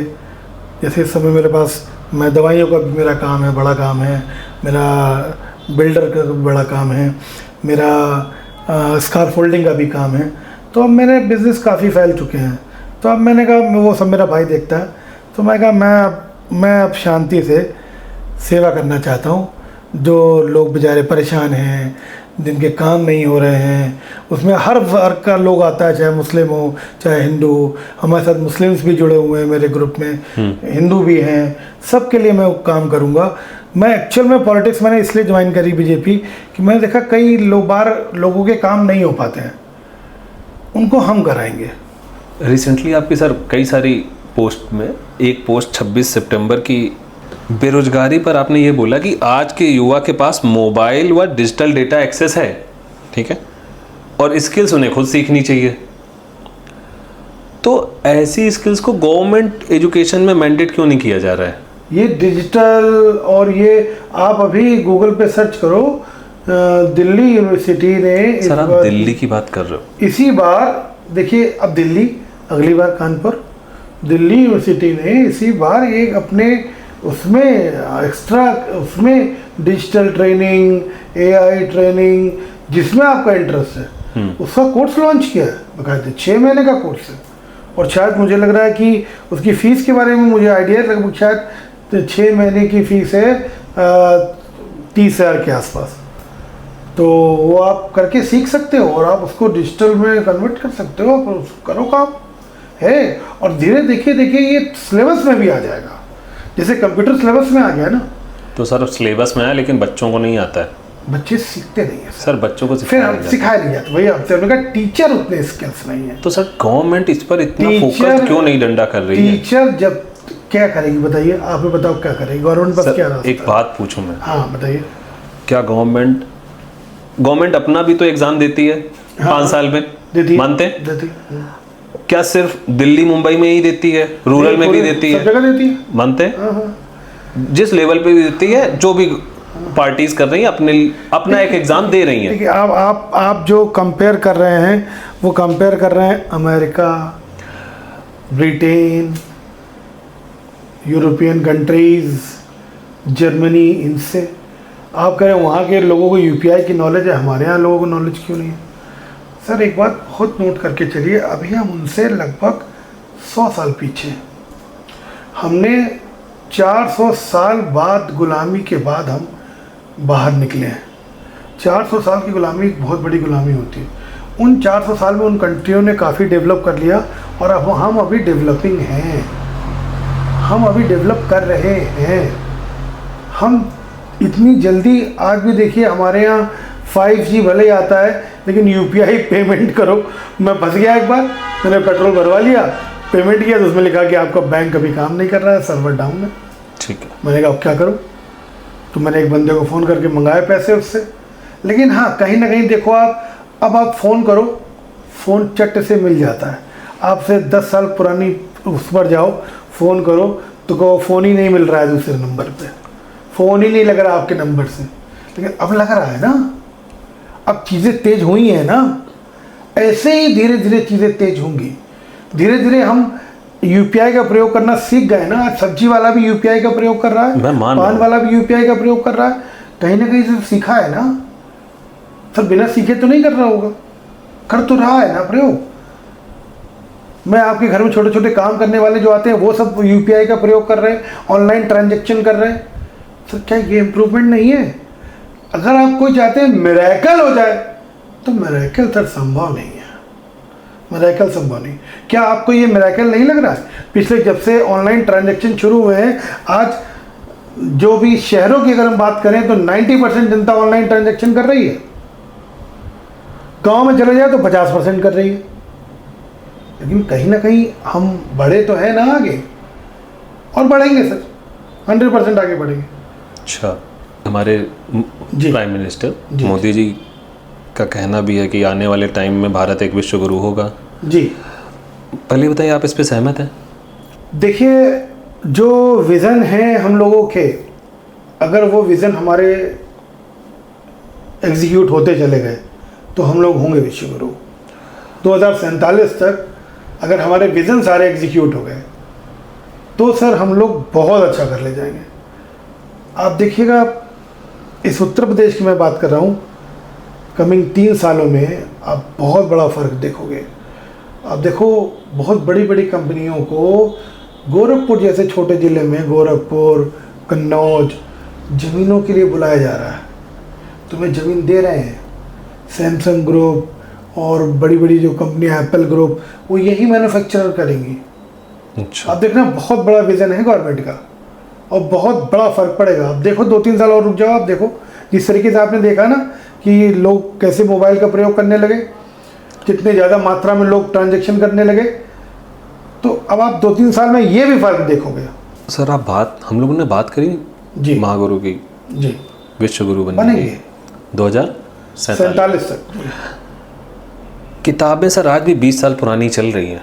और सर हम बात कर रहे हैं विश्व गुरु की, एआई सर पर आ गया है, मानते हैं? अगर हम ऑल ओवर इंडिया की ही बात कर लें तो एआई, रोबोटिक्स और किस लेवल पे इनोवेशन चला, कितने परसेंट लोगों को अभी समझ होगी जिस लेवल पर आया है? अभी मुश्किल से 10% भी नहीं होगी। 10% भी इंडिया में नहीं होगी। नहीं। और हम जिनसे कंपटीशन करने जा रहे हैं वहाँ पर क्या है इसकी मात्रा? 90% उनको सिर्फ इसी चीज़ की नॉलेज है। सर वो एक लेवल पे डेवलप हो चुके हैं और हम लोग डेवलपिंग हैं। हम लोग कहीं देखिए, विश्व गुरु सिर्फ इसमें में नहीं, आप धर्म और संस्कृति में भी देखो ना। आप देखो मैक्सिमम अमेरिकन, ब्रिटेन के लोग अपने इंडिया के योगा को अपना रहे हैं कि नहीं अपना रहे हैं? इंडिया सीखने आ रहे हैं योगा। तो ये देखिए आप विश्व गुरु की तरफ हमारा वो नहीं है, हम कहीं ना कहीं उनको आयुर्वेद सिखा रहे हैं, हम कहीं ना कहीं विश्व गुरु बनने की तरफ नहीं जा रहे हैं सर। हर फील्ड में जाएंगे ना, धीरे धीरे ही जाएंगे। हमारी संस्कृति वो अडॉप्ट कर रहे हैं, ये कहीं हम अच्छा नहीं कर रहे हैं पूरे विश्व में? बताइए। हमारे सनातन को कितने आप देखिए फॉरेन कंट्रीज़ ने अडॉप्ट किया है, कितने फॉरेन कंट्रीज़ ने हमारे सनातन में बात करते हैं। वो साहब हमारे सनातन में तो वो चीज़ें हैं जो हम सिर्फ गणना करके बता देते थे, सूर्य ग्रह इस दिन होगा, जब हमारे पास टेलीस्कोप वगैरह कुछ नहीं हुआ करते थे। इस पर एक बात पूछी। जी जी। आपने 27 साल पढ़ाया जी, तो आपने बच्चों को सनातन कितना पढ़ाया? सर सनातन हमारे पास बच्चे आते हैं, हम सनातन तो पढ़ाते ही ना उनको, इनडायरेक्ट कहीं ना कहीं। कैसे? हमने हमने उनसे कहा कि बेटा अपने माँ बाप की इज्जत करो, माँ बाप को कोई पलट के जवाब नहीं देना है। ठीक है, बेटा अपने बड़ों की इज्जत करो। ठीक है, बेटा पूजा करो डेली। चलो बेटा मेडिटेशन करो डेली। ठीक है। बेटा योगा करो daily. This is a part of धर्म। ये सनातन का भी है, चाहे वो किसी भी धर्म में आप देखो, चाहे वो मुस्लिम धर्म में देखो, उसमें भी ये है। नमाज वो पढ़ते हैं तो उसमें आप देखो योगा के बहुत स्टेप्स हैं। तो कहीं ना कहीं सर हम उनको इनडायरेक्ट तो बता रहे हैं ना कि बेटा इस तरीके से करना है। सनातन जो चीज़ें चली आ रही हैं उनको हम सिखा रहे हैं, बेटा होली दिवाली त्यौहार ये सब सनातन धर्म से ही तो रिलेटेड है। बेटा रक्षाबंधन है, सब बच्चे राखी बांध रहे हैं आगे, ये सनातन ही तो है।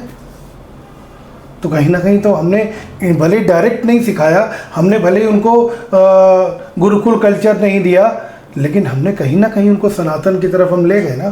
कहीं ना कहीं हमने धर्म की अच्छी चीज़ें उनको सिखाई। हाँ, हमने किसी का धर्म कन्वर्जन नहीं कराया। हमारे मुस्लिम आते हैं, हमने ये नहीं कहा कि तुम भी ऐसा करो, लेकिन तुम करो, अपने पेरेंट्स की इज्जत करो। हमारा धर्म कहता है कि हम पेरेंट्स की इज्जत करनी चाहिए, तो करो। भाई बहन समझो, भाई भाई समझो, लोगों से लड़ाई ना करो, गलत कार्य ना करो, ये तो सिखाया ही ना सर। ठीक है, लेकिन सर यूथ जी जो 20 से 30 साल का है, आपकी सारी चीज़ों को मान लिया, जी, ठीक है, किसी बच्चे ने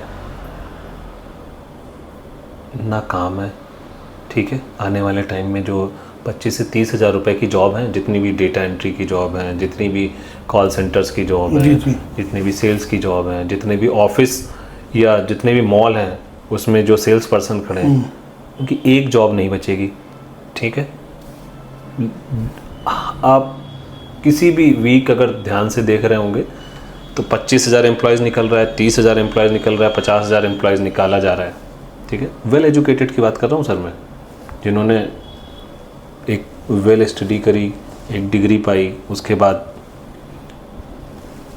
सर हम किस विश्वगुरु में बनने जा रहे हैं कि जॉब बची नहीं, काम बचा नहीं। शशांक जी आपको शायद याद नहीं होगा, हाँ, जब कंप्यूटर लॉन्च हुआ था और इंडिया में कंप्यूटर आया था, तो उसका एक बड़ा विरोध हुआ था। आप शायद तब पैदा भी नहीं हुए होंगे। बिल्कुल 80s में आया इंडिया में कंप्यूटर, और जब कंप्यूटर आया था तो लोगों ने यही कहा था कि अब तो लोगों की नौकरी खा जाएगा कंप्यूटर।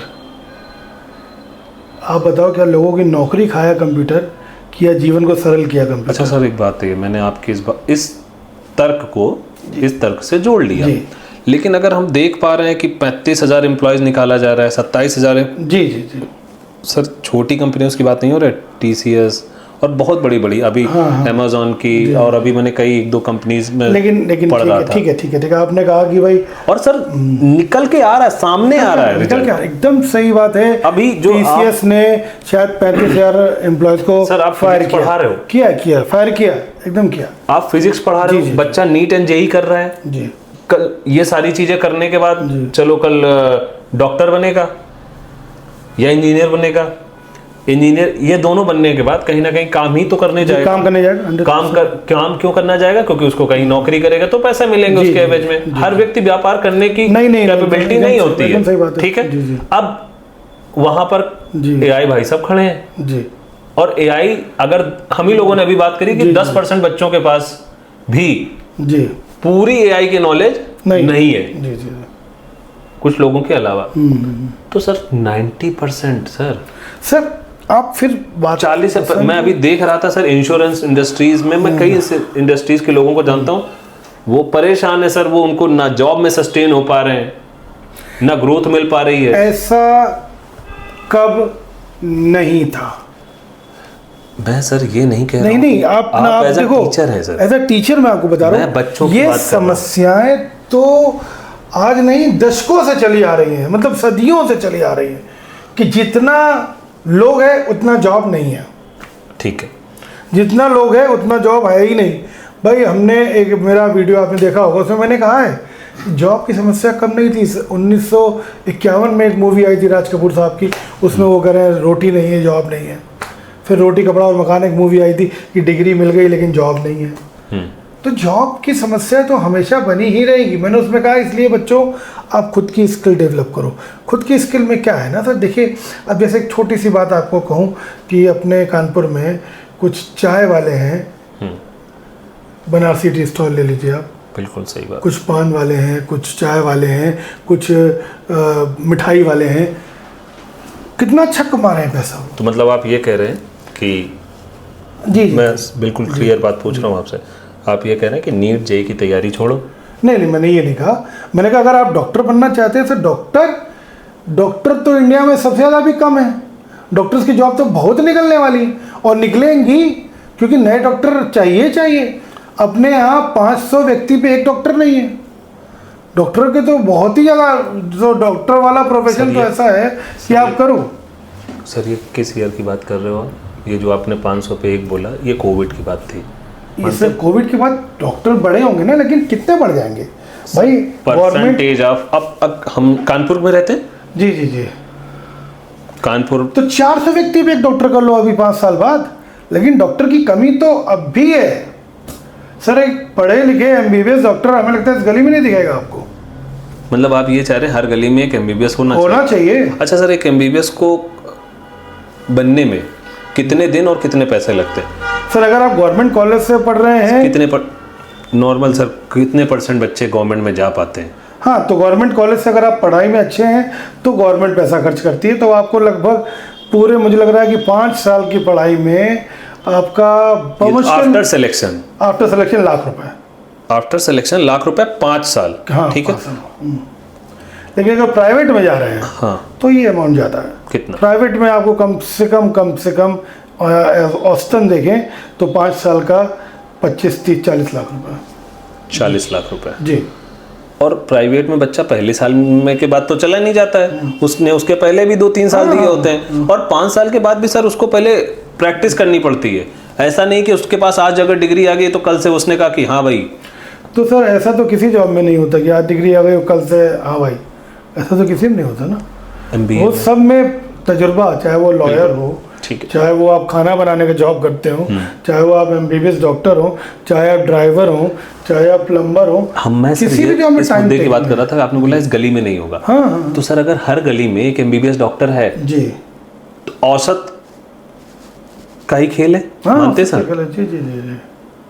अगर 1000 बच्चों को पढ़ाने के लिए जी 500 टीचर है, 1000 बच्चों पढ़ाएंगे 500 टीचर। अभी जैसे आपने बोला ना कि एक गली में, हर गली में डॉक्टर हो, अगर एक गली में डॉक्टर हो तो हर डॉक्टर फिर अपना ओपन करेगा। ठीक है। तो सर वो कमाएगा क्या? नहीं, क्यों नहीं कमाएगा सर? अगर एक गली में डॉक्टर है तो कम से कम 100-200 मरीजों को तो डॉक्टर होएगा ही ना। तो सर 200 मरीज हमेशा बने रहेंगे सर? हर मौसम में तो कुछ ना कुछ बीमारी बनी ही है sir. On an average daily जाके आप ये कह सकते हो कि करोड़ों कमाने के बजाय लाखों कमाएगा, लेकिन कमाएगा तो सर्वाइवल तो होगा सर। अब आप वो मत कहो कि इच्छा आपकी फिर रेंज रोवर और बेंटली लेने की है। नहीं, अगर आप एक नॉर्मल डॉक्टर हो, सर्वाइवल है आपका। आप डेली अगर 10 पेशेंट देख रहे हो और 100 रुपये फीस ले रहे हो जी, तो आपका 1000 रुपये पर डे है।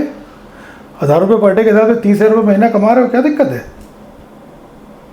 अच्छा खासा आपका रोजी रोटी चलेगी, आपका दाना पानी चलेगा, और आपकी मिसेज भी डॉक्टर आ गई तो 60,000 रुपये महीना हो गया, आपकी खर्चा चलेगा आपका। आपकी रिसेंटली के कई सारे पोस्ट में जी कुछ स्पेसिफिक कम्युनिटीज़ को लेकर आपने कंटिन्यू बात करी। रिसेंटली दिल्ली के बम ब्लास्ट में के इंसिडेंट के बाद एक कम्युनिटी को लेकर आपने स्पेसिफिक पॉइंट उनके अगेंस्ट पॉइंट आउट किया। मैंने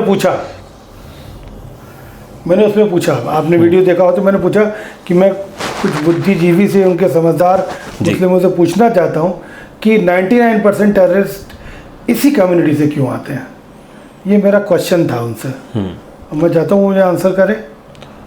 अच्छा सर, आप 26 साल का एक टीचिंग का जी करियर, मतलब पॉलिटिक्स की जर्नी चालू करते ही इतना ज़्यादा बड़ा ट्रांजिशन या इतना तेजी से नजरिया बदल गया आपका? ना, मतलब आप पहले से ही? नहीं, पहले से भी नहीं। हाँ। आपने फिर मेरे वीडियोस ध्यान से देखे ही नहीं।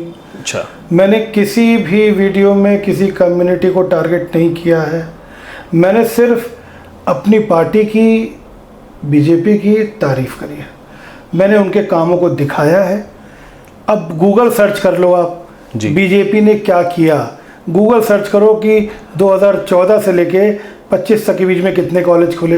मैंने अपने मन से थोड़ी डाल दिया उसमें, मैंने भी गूगल सर्च किया कि इतने इंजीनियरिंग कॉलेज खुले, इतने मेडिकल कॉलेज खुले, तो मैं सिर्फ गूगल से सर्च करके डाला है उसमें कि इतनी संख्या से इतनी यूनिवर्सिटी बढ़ गई, इतनी संख्या से इतनी मेडिकल कॉलेज बढ़ गए।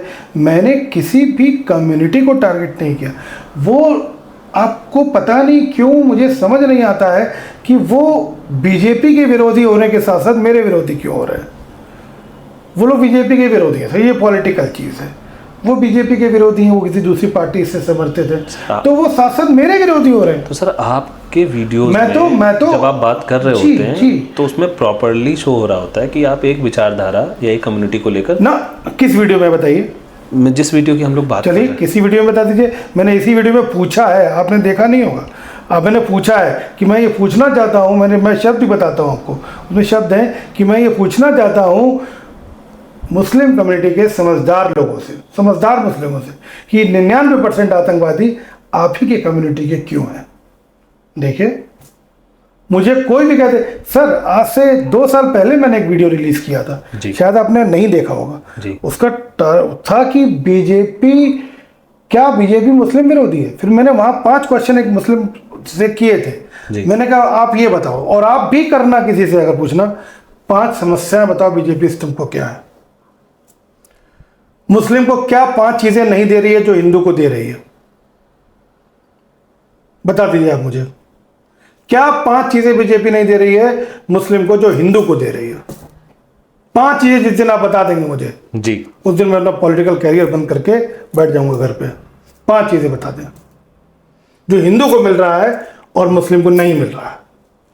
तो सर अभी बीच में रिसेंटली अभी कई सारे वीडियोस वगैरह जो वायरल होते हैं उसमें कहते हैं कि अब पता नहीं अपने आप को, हाँ ये चीज है कि जो बदमाशी करते थे पहले लोग वो नहीं कर पा रहे, बदमाशी कर रहे हैं तो योगी जी बुलडोजर चलवा रहे हैं। बदमाशी रो होती है सर, बदमाशी नहीं कर पाओगे। बदमाशी ना हिंदू कर पाएगा ना मुस्लिम कर पाएगा, वो दोनों के लिए सख्त कानून है। बड़े बड़े माफिया बंद किए गए। हिंदू कितने ज्यादा हैं उसमें बताइए? ब्राह्मण है ज्यादातर। मैंने पूछा था प्रश्न, 5 चीजें बता दो, और फिर मुझसे कहते ना कि बीजेपी विरोधी है तुम्हारी। तो आपको क्या लगता है पॉलिटिक्स में लोगों को समझाना बहुत ज्यादा कठिन है या टीचिंग में बच्चों को? बहुत सीरियस क्वेश्चन। पॉलिटिक्स में।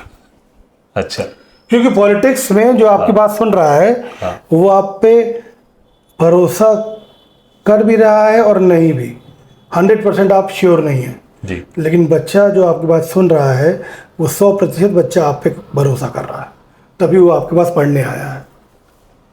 पॉलिटिक्स में हर अलग अलग विचारधारा है। अलग अलग विचारधाराएं ना होती तो फिर लोग ये क्यों कहते कि मुस्लिम्स को दिक्कत हो रही है। मैंने आपसे पूछा, आप नहीं बता पाएंगे, किसी मुस्लिम को यहाँ बैठा दीजिए, 5 दिक्कतें बताते हो जो हिंदुओं को मिल रहा है मुस्लिम को नहीं मिल रहा है। सिर्फ 5 बातें बता दे। मैंने कहा ना, आपसे बहुत बड़ी बात बोल दी भाई साहब जी कि मैं पॉलिटिक्स छोड़ दूंगा, तो मतलब मैं ये कह रहा हूँ कि आपका जो ये क्वेश्चन है जी, इसको जब मैं सोशल मीडिया पे डालूंगा, डालिए, और मैं इस पे पूछूंगा कि पूछे 5 दिक्कतें, अगर उसने बता दी फिर मैं बंद कर दूंगा पढ़ाना। पॉलिटिक्स 5 दिक्कतें बता दी, 5 दिक्कतें जो हिंदू को दे रहा है और मुस्लिम को नहीं दे रही है। हाँ, अगर कोई कह रहा है हमें सीवर की दिक्कत है, वो तो हिंदुओं को भी है। कोई कह रहा मुझे सड़क की दिक्कत है, वो तो हिंदुओं को भी है। कोई कह रहा मुझे रोजगार की दिक्कत है, वो तो हिंदुओं को भी है। खुद तो सबको है। मतलब आप ये कह रहे हैं जो ऐसी कोई स्पेशल हाँ। बेनिफिट अगर दे रहा है, बता दो। ठीक है। आपकी इन लगातार पोस्ट्स के बीच में जी एक अभी पोस्ट में मैंने, जिनको आप पढ़ा मतलब जिनकी किताबों को आप पिछले 20 साल जी, 26 अस्सी वर्मा साल सर। अस्सी वर्मा जी, सर, जी, जी, जी। तो उनकी मुलाकात की आपने अरे फोटो सर, पोस्ट उनसे करी। मुलाकात करके तो- धन्य हो जाता है आदमी।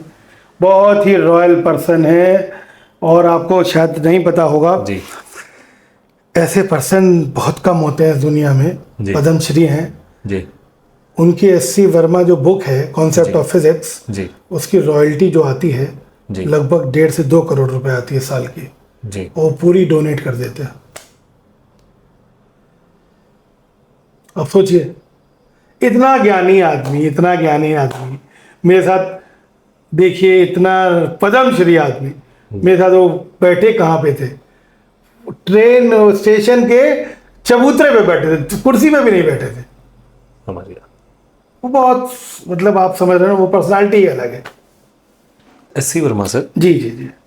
हमेशा क्यूरियोसिटी को सबसे बड़ा टीचर मानते हैं। आपके एक्सपीरियंस में आज के बच्चों में क्यूरियोसिटी की कमी हो रही है? सीखना, मैंने आपसे कहा ना, जी अपने पिछले कल से आज के पल में आपने क्या सीखा, ठीक है। वो भी वही कहते हैं, क्या सीखे। क्यूरियोसिटी क्या रही तुम्हारे अंदर सीखने की, सही। ये सबसे इंपॉर्टेंट है। तो जो मुलाकात हुई तो उसमें मतलब जिस, मैं इस पर्सनली भी है जी जी कि क्या बातें हुई, अगर कुछ सर, बातें वही फिजिक्स की, अच्छा टॉपिक्स की। जी मैंने कुछ टॉपिक्स में उनसे कहा कि सर ये टॉपिक है, मुझे थोड़ा इसमें ये डाउट है, तो कुछ उन्होंने क्लियर करे। कुछ मैंने उनकी बुक्स के बारे में बताया कि ये सर ये इस जगह पर ये आंसर में थोड़ी मिस्टेक है, तो उन्होंने कहा कि हाँ इसको मैं देख लूँगा, सही करा दूंगा। तो फिजिक्स को रिलेटेड लेते बातें होती रही ज़्यादातर। बहुत लंबा जीवन आपने लोगों के साथ जिया, बच्चों और लोगों हाँ के जी साथ जी जिया। जी जी। कोई अपनी लाइफ के, कोई बच्चा भी हो सकता है, कोई भी किसी भी एज का, किसी ऐसे फेज में है जिससे वो लूप से बाहर नहीं आ रहा है, या किसी ऐसी जगह फंसा हुआ है जो उसको लग रहा है कि मैं जो मैं करना चाहता हूँ मैं कैसे करूँ, क्या शेयर करना चाहेंगे आप उसके लिए? बेटा, सबसे पहले तो अपने पेरेंट्स से बात करो और निडर होकर बात करो। जो तुम करना चाहते हो अगर वो नहीं करने दे रहे हैं तो पहले निडर होकर बात करो उनसे, और अपनी बात उनको बताओ, उनको समझाने की कोशिश करो। टाइम लगेगा, भले ही 6 महीने साल भर, लेकिन कहीं ना कहीं वो जाके तुम्हारी बात को समझेंगे। ऐसा नहीं है कि वो नहीं समझेंगे। वो तुमको प्यार करते हैं, तुम्हारे लिए तो पूरी दुनिया है, लेकिन उनके लिए पूरी दुनिया तुम हो। तो ऐसा नहीं होता है कि माँ बाप आपके दुश्मन हैं। माँ बाप आपकी बात को समझते हैं। कई बार होता है कुछ माँ बाप जल्दी समझ जाते हैं, कुछ माँ बाप लेट समझते हैं, लेकिन अपनी बात को उनसे कहो, दिल से कहो। बेटा, मैं मान ही नहीं सकता कि वो नहीं समझेंगे। बस टाइम की बात नहीं कर रहा हूँ, हो सकता 6 महीने बाद, हो सकता साल भर बाद, लेकिन समझेंगे जरूर। ये बहुत बड़ी बात है। बच्चा अपनी बात अपने पेरेंट्स से नहीं कह कहता पाता। नहीं है। तो पेरेंट्स को ऐसा क्या, मतलब पेरेंट्स के लिए भी संदेश है कि अगर लगे कि बच्चा नहीं करना चाह रहा है तो उसे प्रेशराइज ना करें, और उससे पूछें कि तुम बेटा क्या करना चाहते हो, और उसका सपोर्ट करें। उसकी मानसिक स्थिति को संभालने में उसका सपोर्ट जरूर करें, उसको समझें, और एक बार अपने आप को उसकी जगह ला के रखें, और फिर चीज़ों को कंपेयर करें।